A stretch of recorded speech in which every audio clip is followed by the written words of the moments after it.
გამარჯობა, მე სოფია ვარ. 2 თებერვალს საქართველოში მოსალოდნელია ცვალებადი ღრუბლიანობა, დედაქალაქში კი შესაძლებელია წვიმა. ყველაზე მაღალი ტემპერატურა +14 გრადუსი ფოთსა და ქუთაისშია მოსალოდნელი, ხოლო ყველაზე დაბალი -1 გრადუსი გუდაურში დაფიქსირდება. რაც შეეხება მოსალოდნელ ამინდს, ქალაქების მიხედვით ის ასე გამოიყურება.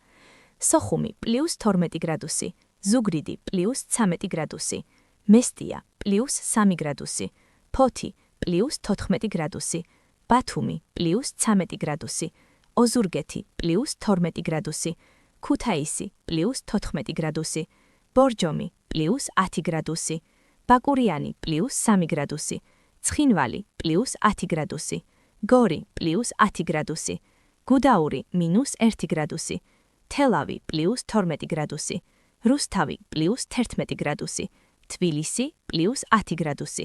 ბედნიერ და წარმატებულ დღეს გისურვებთ.